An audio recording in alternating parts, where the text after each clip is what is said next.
লাইব্রেরিগুলি উন্নয়ন করতে বাজেটে অর্থ বরাদ্দ রাখা হয়েছে। আগামী দিনে ছাত্রছাত্রীদের যাতে লাইব্রেরিমুখী করা যায় সেদিকে আরও বেশি গুরুত্ব দিতে হবে। লাইব্রেরিতে গেলে ছাত্রছাত্রীদের জ্ঞানের বিকাশ ঘটবে। বই পড়লে ছাত্রছাত্রীদের মধ্যে শুধু জ্ঞানের বিকাশ ঘটবে না, নিজেদের আবিষ্কার করার সুযোগ পাবে বলে অভিমত ব্যক্ত করেন মুখ্যমন্ত্রী ডক্টর মানিক সাহা। শুক্রবার রাজধানী প্রজ্ঞাভবনে বীরচন্দ্র স্টেট সেন্ট্রাল লাইব্রেরির উদ্যোগে রাজা রামমোহন রায় লাইব্রেরির ভিত্তি স্থাপন করেন মুখ্যমন্ত্রী।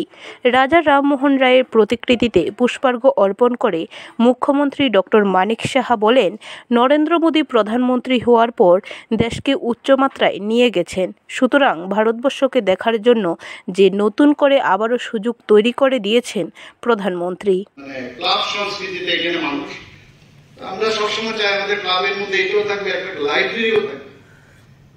এটা এখনই কিন্তু ওই যে বললাম যে টেকনোলজির কারণে বই তো কিনে এনেছে, কিন্তু সেটা না কেউ নেয় না কেউ পড়ে, জায়গা সংকুলনের কারণে সেটা সমস্যা হয়।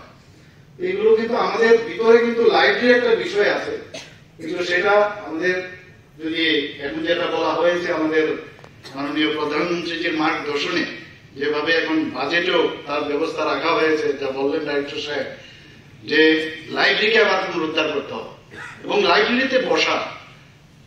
আমি জানি না কতটুকু হবে, কারণ কলেজে আমরা যে প্রফেশনাল কলেজ টলেজে কিন্তু লাইব্রেরি ছাড়া উপায় নেই। তাও কারণ বই এমন একটা জিনিস, যতই আমাদের কাছে এখন ইন্টারনেট থাকুক যাই থাকুক, সেটার কিন্তু মান্যতা একমাত্র বইয়ে যখন প্রকাশ পাবে তার আগে কিন্তু তার মান্যতা পাওয়া যায় না, এবং পরীক্ষায় লেখলেও হবে না।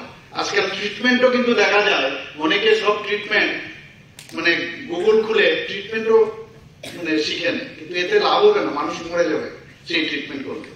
সাইড এফেক্ট কি আছে কি না আছে সেটা বই পত্রতে যখন রিকগনাইজ না হবে ততক্ষণ হবে না।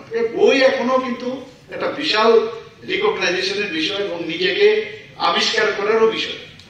আমরা ভারতবর্ষে আজকে শুধু রাজা রামমোহন একটা সমাজ সংস্কারক, শিক্ষাবিদ, কুসংস্কারের বিরুদ্ধে সারা জীবন উনি পরিশ্রম করে গেলেন। আজকে আমরা যারা এখানে আমাদের ছোট ছোট ছেলেমেয়েরা আছে বা আমরা যারা আছি, ওনারা এই সমাজ সংস্কার করেছে বলেই মানে আজকে কিন্তু আমরা একটা মানে ভালো অবস্থার মধ্যে আছি।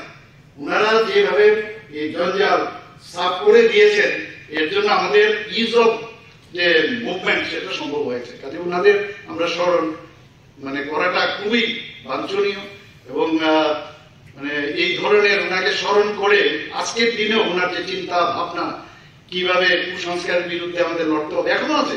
ব্যুরো রিপোর্ট, খবর ত্রিপুরা।